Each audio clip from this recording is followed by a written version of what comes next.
My name is Kwame, and I swear on the spirit of my ancestors that every word I tell you is true. I was there, in the village of Kweso, when Abani faced the devil. Kweso sits between the great baobab trees and the endless grasslands, where the harmattan winds whisper secrets to those who listen. Life in the village followed the old ways.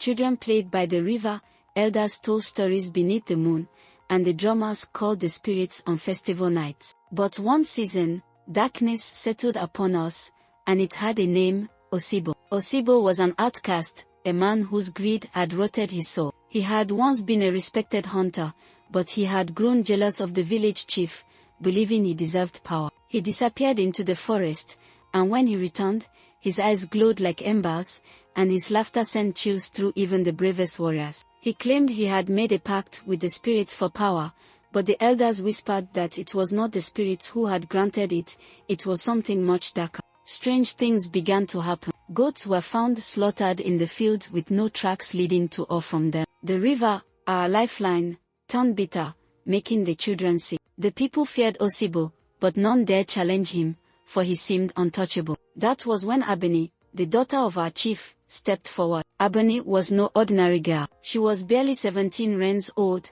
but she had the heart of a warrior. She was skilled in the ways of the forest, trained by her grandmother, the village's oldest healer. More than that, she carried the spirit of her mother, who had died protecting the village from raiders long ago. If Osibo is cursed, then we must break the curse, Abani declared, standing before the village. If he is a man, then he must face justice. The elders warned her. The women wept for her. The warriors hesitated, but Abani had made up her mind. She sought wisdom from the diviner, an old man who lived beyond the river. He told her, Osibo has given his soul to the devil of the crossroads. He is no longer just a man. To defeat him, you must take the path of the ancients. You must journey to the sacred grove and call upon the spirits of the land. But beware, child, facing the devil is no small thing. On the night of the full moon, Abani set off alone. I followed, against my better judgment, for I could not let her go unguarded. She walked with sure steps, singing the songs of our ancestors,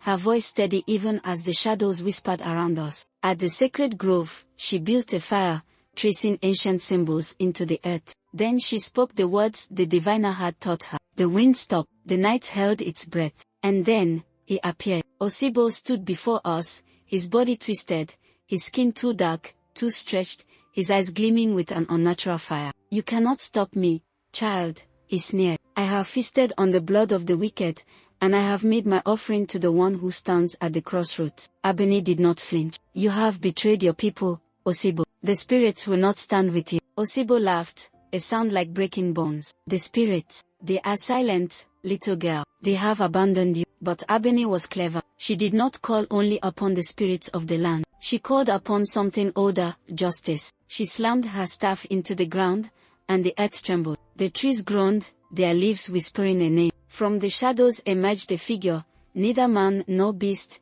its presence as old as the stars. The devil of the crossroads had come to claim his due. Osibo screamed, but it was too late. The pact had been broken. The spirits of the village surged forward, their whispers turning into a deafening roar. The wind returned, fierce and wild, wrapping around Osibo like a serpent. He fell to his knees, his body unraveling like dry leaves caught in a storm. Then, he was gone. The river ran sweet again. The goats were safe. The village rejoiced, and Abani became a legend. But I, Kwame, tell you this not just as a tale of bravery, but as a warning. The devil of the crossroads does not forget those who defy him. And on certain nights, when the wind is still, and the shadows stretch too far, I swear I hear Osibo's laughter carry through the trees, reminding us that darkness is never truly vanquished. It only waits. So, my children, remember Abani's courage. But remember, too, the price of power. For in this world, every deal must be paid in full.